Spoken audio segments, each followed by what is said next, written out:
ايه الاخبار؟ تمام فل كله حلو. كله حلو. انا حاسس ان انا بتكلم معاك هديت صح؟ هديت صح. طبعا احنا دلوقتي في كامل العدد بلس بلس، هو الجزء الثالث. احكي لي بقى عن الكواليس، دورك. انا حسين الشاعر قاعد في الريتريت، مكان بعيد عايز يختلي بنفسه لحد ما الحب بتهرب منه بيجري وراك برضه في كل حتة. تحصل بقى قصة الحب مع مولي مريم الخشت. وايه الحاجات اللي في الشخصيه دي بتشبه شخصيه احمد عبد الوهاب؟ اوقات معينة بحب العزلة، اقعد لوحدي. بحب قوي في اليوم الجزء اللي بصحى فيه من النوم، الساعة اللي قاعدها على السرير دي لوحدي خالص، مروقش حاجة بحس ان انا بتكلم معاك هديت صح؟ هديت ارتحت شويه. طب وايه اكتر كاركتر استمتعت وانت بتعمله من 3 اعمال، الكابتن وكامل العدد بلس بلس واشغال شقه جدا؟ هما التلاتة كل واحد واخد حتة كده من قلبي. هو الكابتن انا يمكن عشان صورته كتير فالكاركتر قعدت معاها كتير. كامل العدد صورت ايام قليله، واشغال شقه صورت ايام قليله. اكتر كاركتر عايش معايا هو الكابتن. بعد ما شاء الله 3 اعمال وفي شغل كويس، ايه بالنسبه لك الخطوه اللي جايه، الحاجه اللي عايز توصل لها او هتحطها كجول كتارجت الفتره اللي جايه؟ حابب طول الوقت ان اي خطوه اعملها، اي حاجه، افضل محافظ على النجاح اللي حققته في الخطوه اللي قبلها. هيعلى عليه تمام، مش هيعلى، بس على الاقل افضل في نفس اللي حاصل. الكرفان بيمثل لك ايه؟ انا الكرفان ده اللي ببدا بيه يومي. يعني لو الدنيا متظبطه وكل حاجه زي ما انا عايزها ومترتبه وفي مكانها ونظيفه، وببدا اليوم حلو. بقى مين اكتر ناس بيعملوا جو في اللوكيشن من الزملاء طبعا اللي بتشتغل معاهم؟ مصطفى غريب طبعا بيعمل جو فوق اي جو.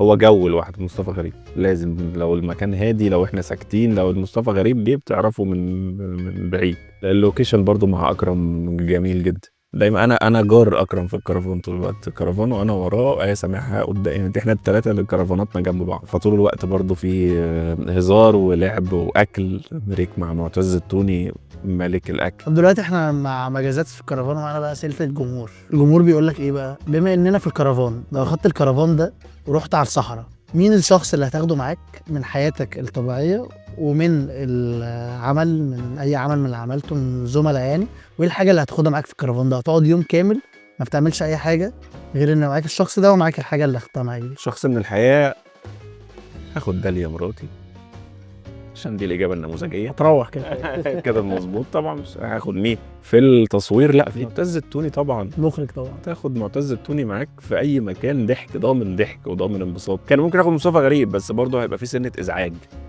فخلينا في ضحك من غير ازعاج معتز التوني. وايه الحاجه اللي هتاخدها معاك؟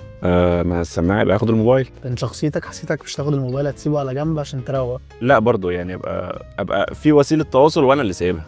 انت بتحب الكوره ولا لا؟ بحب الكوره جدا جدا جدا. اتفرج وتلعب العب ده بضحك جدا. بس بتفهم فيه. حلو. لو هنعمل بقى من الكابتن، اشغال شقه جدا، كان العدد بلس بلس، فرقه 4 جول، هنبدا بمين حارس المرمى؟ حارس المرمى مصطفى غريب.